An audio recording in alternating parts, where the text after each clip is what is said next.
saudaraku yang terkasih dan yang senantiasa dikasihi Tuhan kita Yesus Kristus.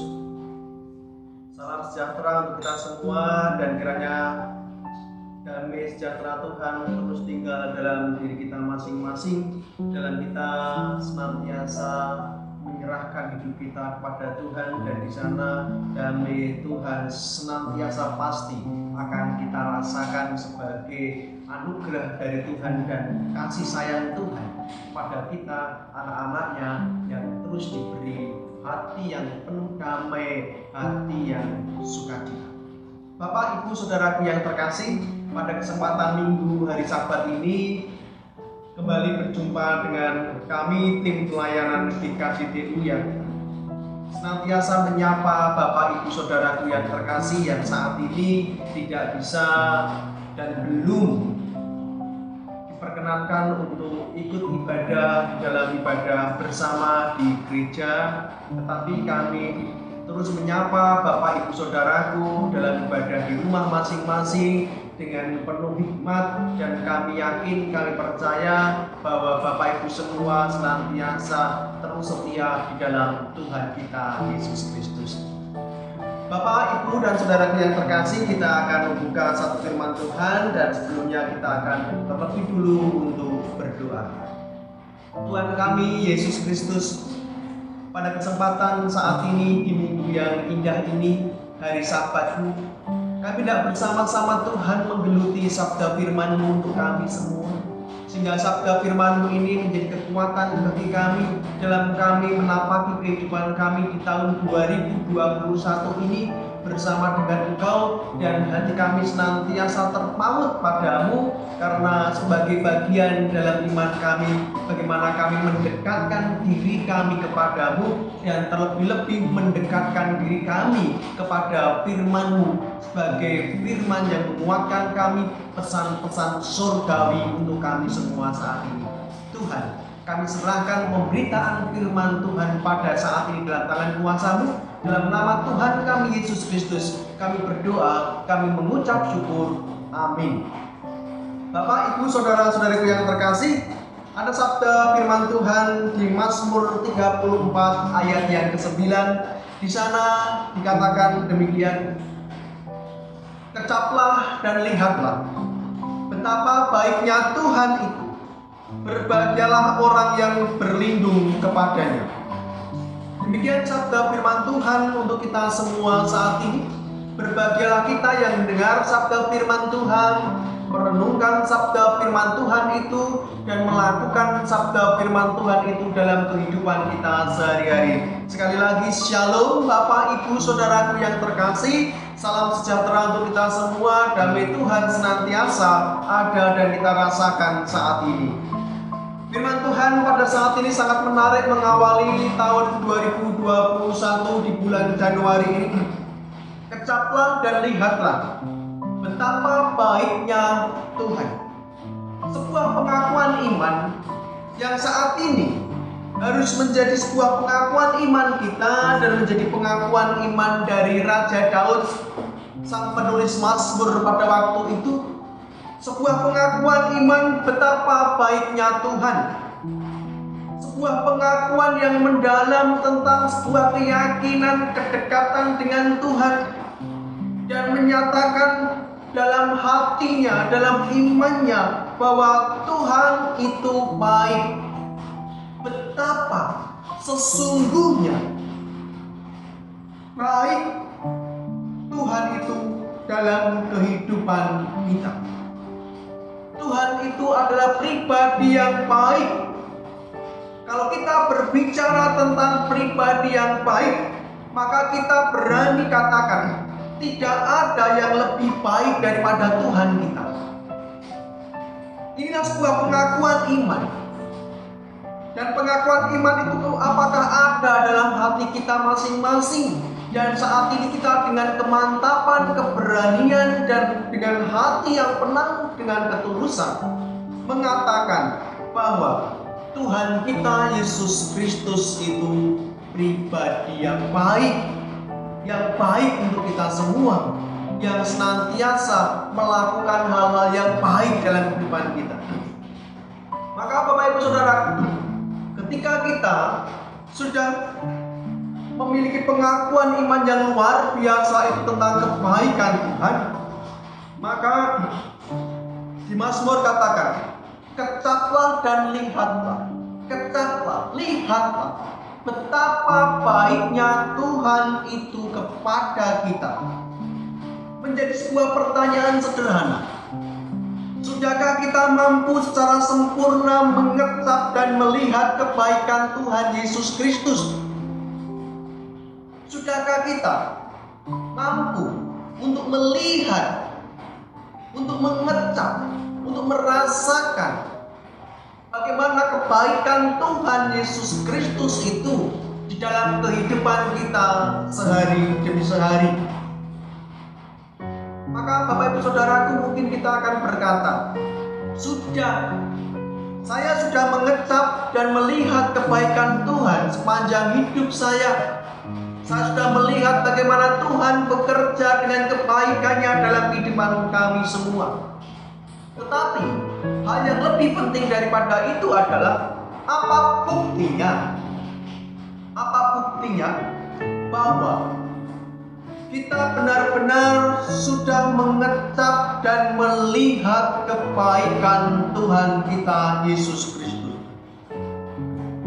Bapak Ibu Saudaraku yang terkasih, bukti apa yang mampu kita keluarkan dalam kehidupan kita sebagai orang yang sudah mengecap dan melihat kebaikan Tuhan adalah orang-orang yang hatinya penuh dengan pujian dan ucapan syukur.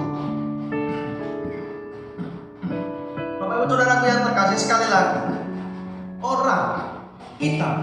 orang-orang percaya yang sudah mampu mengecap dan melihat kebaikan Tuhan adalah orang-orang yang hidupnya penuh dengan pujian dan ucapan syukur. Bahwa dalam hati orang percaya yang senantiasa mampu mengecap kebaikan Tuhan harus setiap hari menyatakan ucapan syukur kepada Tuhan. Tuhan, terima kasih atas setiap apa yang sudah Kau berikan. Ada pujian-pujian yang keluar dari mulut orang-orang percaya akan kebaikan Tuhan Yesus Kristus. Bukan sebaliknya, mudah mengeluh, sambat, protes, mengadu, dan lain sebagainya. Seperti halnya ketika kita melihat cara hidup bangsa Israel di padang gurun, senantiasa protes, mengeluh, ngadu, tegar tengkuk, seakan-akan mereka tidak pernah melihat kebaikan Allah dalam kehidupan mereka. Padahal mereka setiap saat, setiap waktu terus diperlihatkan bagaimana Allah itu baik kepada mereka, bagaimana Allah itu memelihara kehidupan mereka. Tetapi kadang mereka tidak mampu secara sungguh-sungguh mengecap dan melihat kebaikan Tuhan yang sudah Tuhan berikan kepada mereka. Kita harus belajar juga. Kalau kita hari ini menyatakan dalam diri kita sebuah pengakuan bahwa Allah itu baik, maka kita dalam pengakuan itu kita bisa melihat dan sudah merasakan bagaimana Allah mengecap kebaikan Allah dalam kehidupan kita. Kita bisa mampu merasakan kebaikan Yesus Kristus itu dalam diri kita. Maka sekali lagi, kita di tahun 2021 itu harus mampu menanggalkan hati yang terus mengeluh, mengadu, protes, dan lain sebagainya kepada Tuhan, tetapi mengganti hati kita dengan hati yang penuh dengan puji-pujian, hati yang penuh dengan ucapan syukur, hati yang terus melihat kebaikan Tuhan, hati yang mampu melihat rencana Tuhan itu indah, hati yang mampu mengucap syukur untuk semua pemberian Tuhan kepada kita, hati yang terus mengucap syukur berterima kasih atas setiap karya-karya yang sudah Tuhan lakukan dan tidak Ia lakukan dalam kehidupan kita. Ini yang disebut sebagai orang yang mampu secara sungguh-sungguh mengecap kebaikan dan melihat kebaikan Tuhan kita Yesus Kristus.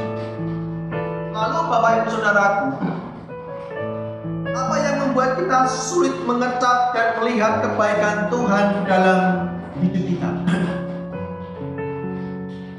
Satu hal yang kadang menutupi hati kita dari kebaikan Tuhan untuk bisa kita lihat, kita rasakan, adalah iri hati. Mengapa iri hati? Membuat kita tidak bisa secara sungguh-sungguh mengetap dan melihat kebaikan Tuhan. Karena dengan iri hati kita hanya melihat apa yang orang lain punya. Kita hanya melihat apa yang orang lain dapat. Kita hanya melihat orang lain tidak bisa melihat diri kita.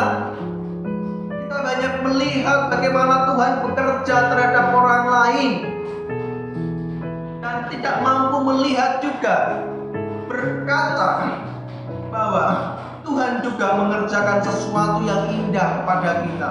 Kebaikan Tuhan kadang hanya kita bisa lihat dari orang lain, tetapi kita kadang tidak bisa memahami bahwa kebaikan Tuhan juga kita rasakan dalam kehidupan kita saat ini.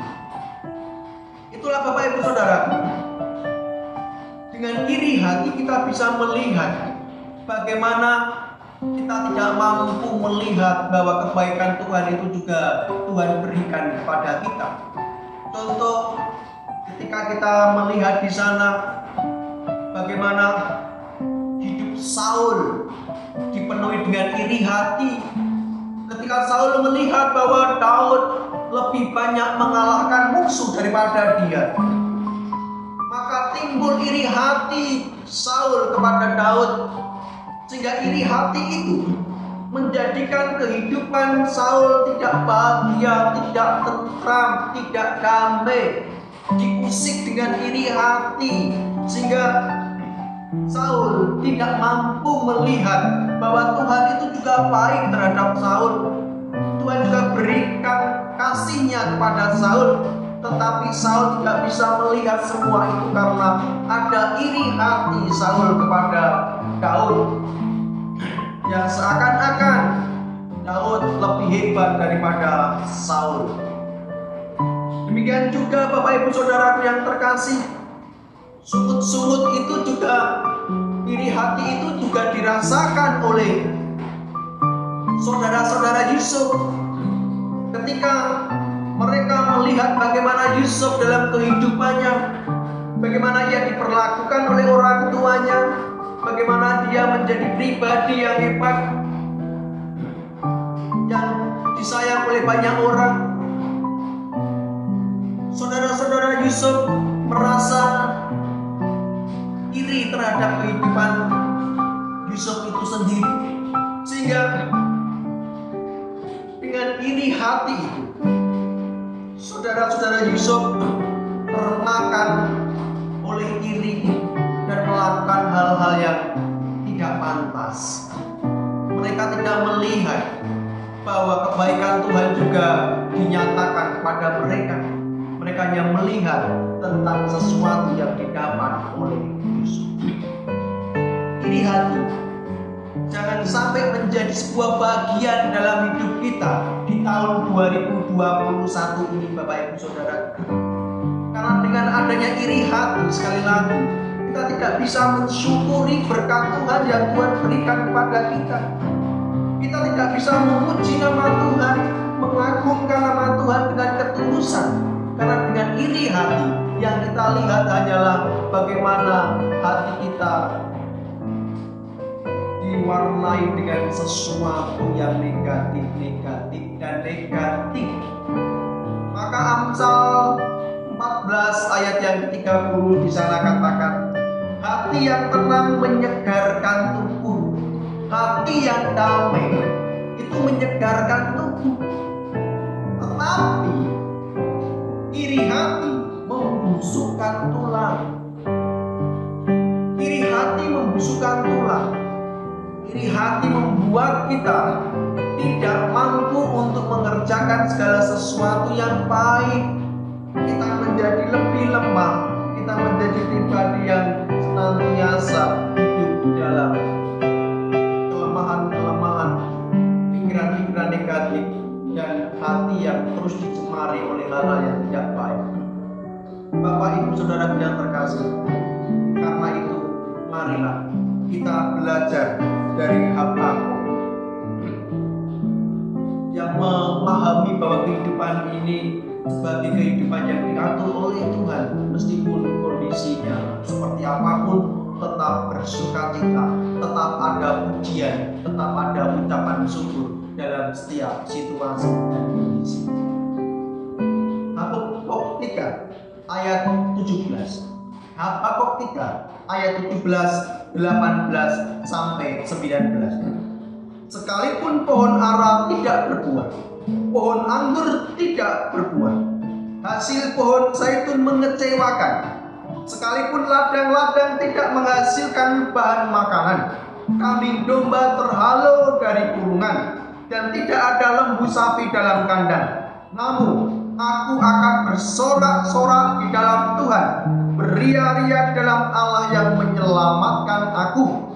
Allah Tuhanku itu kekuatanku, yang membuat kakiku seperti kaki rusa, yang membiarkan aku berjejak di bukit-bukit. Demikian sabda firman Tuhan dari Habakuk. Meskipun dalam situasi krisis seperti apapun, tetap masih ada hati yang penuh dengan pujian, hati yang penuh dengan ucapan syukur, hati yang terus bersorak-sorak di dalam Tuhan. Karena apa? Karena Tuhanlah sebagai sumber keselamatan, sumber kekuatan, dan sumber pemeliharaan. Inilah yang kita pelajari hari ini, Bapak Ibu Saudaraku yang terkasih. Mari dalam kondisi apapun, kecaplah dan lihatlah kebaikan Tuhan. Itu baik. Pemberiannya pasti yang terbaik, rancangannya pasti yang terbaik, karya tangannya pasti yang terbaik. Karena apa? Karena kita harus katakan yang terbaik dalam kehidupan kita adalah Yesus Kristus. Tetap setia pada Tuhan Yesus Kristus, tetap berharap kepada Yesus Kristus, dan nyatakan iman kita kepada Tuhan Yesus Kristus melalui ucapan syukur, melalui pujian. Amin. Bapak Ibu Saudara yang terkasih, kiranya firman Tuhan renungan ini jadi kekuatan bagi kita dalam kita menghadapi kehidupan ini, dan menjadi sebuah kekuatan di minggu ini. Tuhan Yesus Kristus memberkati kita semua, dan kita akan menutup dengan doa. Tuhan, kami mengucap syukur karena kebaikan-Mu yang sudah memberikan kepada kami, kasih-Mu dan anugerah-Mu yang sudah memberikan kepada kami. Kiranya kami sebagai pribadi yang lemah ini mampu terus mengecap kebaikan dan melihat kebaikan-Mu Tuhan dalam hidup kami. Dalam situasi kondisi apapun, kami tahu bahwa Engkau Allah yang berbuat baik kepada kami, Allah yang terbaik dalam hidup kami, pemeliharaan-Mu yang terbaik dalam hidup kami. Tuhan, kami serahkan semua dalam tangan kuasa-Mu. Kami yakin percaya bahwa pekerjaan tangan Tuhan terus ada untuk kami semua. Dalam nama Tuhan kami Yesus Kristus, kami berdoa mengucap syukur. Amin. Selamat hari Minggu, Bapak Ibu Saudaraku. Kiranya berkat Tuhan, berkat surgawi dari Allah Bapa, Putra dan Roh Kudus senantiasa melindungi, menyertai dan memelihara kehidupan saudara dari sekarang sampai selama-lamanya.